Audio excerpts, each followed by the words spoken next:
Welcome back to Ant's Boxing Channel. My people, I want to do a recap, and I want to touch on yesterday's main event and co-main event. Joseph Parker beats Zhilei Zhang by a 12-round decision after getting dropped twice. Zhilei Zhang was massive. You could see it. The dude was just huge, and he threw bombs. You could see that when he was punching. We already know he's the much bigger guy, had a lot of power. Joseph Parker, what an amazing comeback he's done over the past, year? You know what I mean? And just genius, you know what I mean? I felt like I predicted that Zhilei Zhang would win that fight. But I knew that Joseph Parker was in that fight. And one thing I said, even in my prediction, was that Joseph Parker's the kind of fighter that his team will come up with a game plan and he will execute it. And he did exactly that. Joseph Parker is winning me over as I'm becoming a really big Joseph Parker fan. I like the way he fights. I like his technique. I like the way he boxes. And I love the fact that he's a dog. I love how he gets hit and he just keeps coming. You know what I mean? But he's smart. He's technical. He's also not the biggest heavyweight. You seen what he did with Wilder. You know, the reach advantage, the power. We seen what he did with Zhilei Zhang. The dude was like 290 pounds. Joseph Parker was like, 240, maybe 250, something like that. Much smaller. And he took the punches on the chin. He handled the power very well. And he just outboxed him. You know, he outboxed him. The speed. It was really mostly the speed. Speed kills. Speed kills. And smaller fighters need to start learning how to use their speed to their advantage when they're fighting a bigger, slower guy. It was kind of reminiscent to me of how Usyk beat Anthony Joshua. Just that Usyk Joshua was more competitive. But not as dramatic because, you know, Joshua never dropped Usyk twice. So, but it was kind of something similar like that. Just with Joseph Parker, it was mostly the speed, but with Usyk, it was the speed plus the boxing ability, the trickiness, the craftiness, you know. But nevertheless, great job by Joseph Parker. There was a moment where he even hurt Zhang. He caught him with I think it was like a straight right and a left hook. I was like, dang, he putting a whooping on the big man. But it was a great fight though, great fight. Zhilei Zhang, I love the sportsmanship after the fight.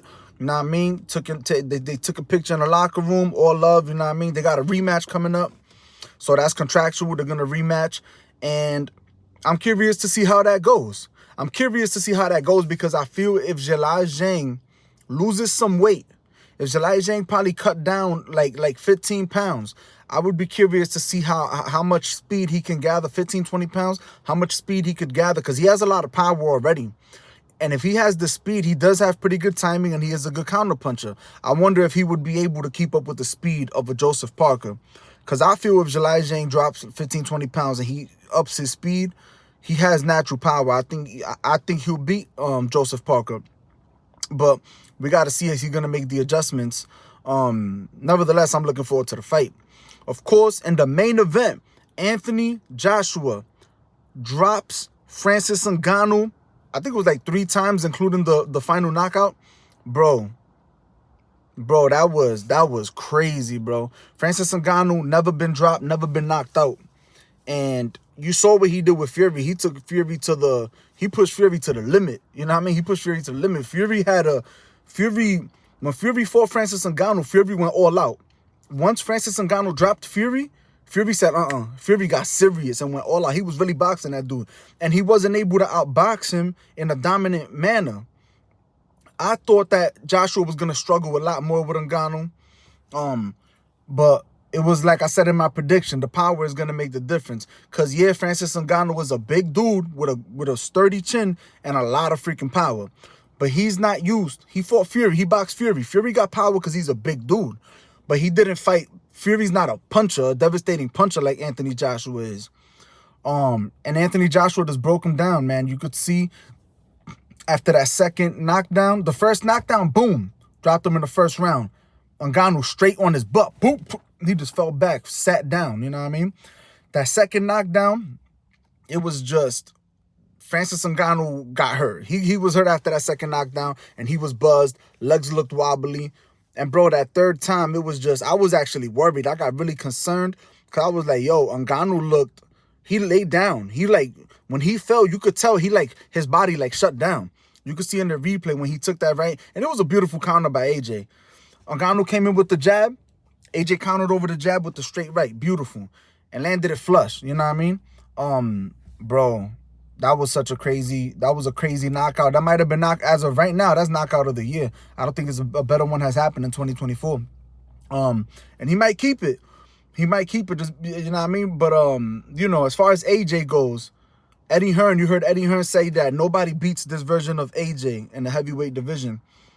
And I honestly agree, except the only person that I think could beat this version of AJ is Alexander Usyk. I think he could still beat him, but I don't even know who wins that fight. With this version of AJ, it's like I feel like that fight will be a 50-50 fight. And why I feel that way is because if you pay close attention to like the first two fights with AJ and Usyk. The first fight, Usyk just controlled the whole pace of the fight. He controlled the pace of the fight, and he had Anthony Joshua fighting Usyk's fight. You know what I mean? And that's a boxing match, a slick boxing match, a speedy chess match, and that's not AJ's style. So, of course, he just had the advantage. He beat him, but it was still a competitive fight. But Usyk, you know, he cleanly beat him.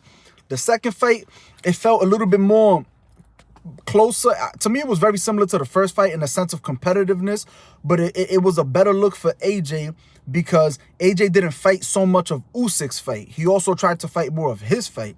But you got to think that AJ went through a rough camp with Robert Garcia. The chemistry wasn't there. They didn't get along. And AJ really didn't perform. He wasn't happy in his camp. He didn't have a good camp. It was tough. You know what I mean?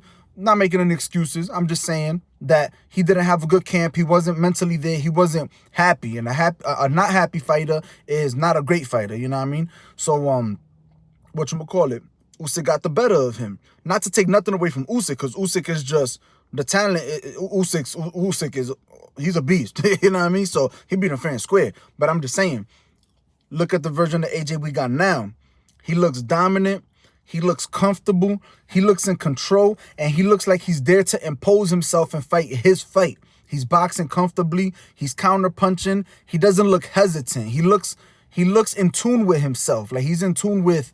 He just looks comfortable, man. I haven't seen AJ look that good, honestly, ever. Because even before AJ got knocked out by Andy Ruiz, Anthony Joshua he wasn't boxing as good. He was more just a kind of like more of a come forward aggressive kind of technical fighter. Now he's become a lot more of a technical fighter, but it looks like he got that edge back, that hunger, that dog. You seen even when he's turning his punches over and punching through. It's not like he's not like before that. He was kind of just like AJ wasn't sitting on his punches and following through, turning over with his punches like with conviction. It was kind of like he was just tapping. You get what I'm saying? Even with Usyk, you could see that he was doing that. AJ he looks aggressive, he looks dominant, he looks strong, and he's looking in tune with himself. I love it, and I feel this version of AJ will knock out Wilder. This version of AJ will knock out Tyson Fury. The only person who stands a chance against this version of AJ is Alexander Usyk because of the speed and because of Alexander Usyk's IQ and boxing ability and the southpaw stance where he's so good at pawing and manipulating that front hand of the orthodox fighter. That would be a great matchup. You already heard Tyson Fury said that they're already in talks that the winner of Fury Usyk is gonna face AJ. That's what they said. We don't know how official that is, but that's what they were saying. Man, and you know what? It's like Fury Usyk. I'm rooting for Usyk. I want him to beat Fury, but I wouldn't be mad at whoever wins that fight. I like both guys. I do like Usyk more. I'm more of a fan of him just because I feel like Usyk is like, he's humble. He's a dog. He's like, you know, he don't do all that buffoonery. He's kind of like a chill dude, like respectful, you know what I mean, to himself. I just like his demeanor more. I like Fury too, though. He's mad entertaining. But who I want to see face Joshua is Fury. I would really want to see, even though I'm rooting for Usyk, I wouldn't be mad if Fury wins because I would love to see Anthony Joshua versus Tyson Fury. But I would also love to see Anthony Joshua, this version of Anthony Joshua. I would love to see if this version of Anthony Joshua could beat Usyk. I would love to see that fight too. Either way, can't go wrong with any of it. Man, yesterday was a terrific boxing event. Shout out to the Saudis, you know what I mean? His Excellency, he be putting on for boxing. Everybody talking about that's funny. Not everybody, but a lot of people talk about that's funny money. They're not rocking with it, whatever. Bro, he's giving us fights. He's giving us fights that we would have never gotten. We about to get Bivol versus Better BF because of the Saudis. You know what I mean? We got Wilder Parker because of the Saudis. We got Zhilei Joshua because of the Saudis. Bro, it's so many fights that we're getting because of them. It's not even funny, you know what I mean? And honestly, like, the dude seems like, His Excellency seems like he's really like a big boxing fan. I love it. It's dope. It's what's up. But, I mean, I don't want to make this video too long, though, guys. That's going to be it for this one. Y'all engage with me in the comment section. Let me know what y'all think about yesterday, the fight. Y'all already know I'm going to be going live on Tuesday, 8:30 p.m. Y'all make sure y'all pull up so we could talk boxing. But that's it, fans. Boxing channel. I love y'all. Peace and blessings. I'm out.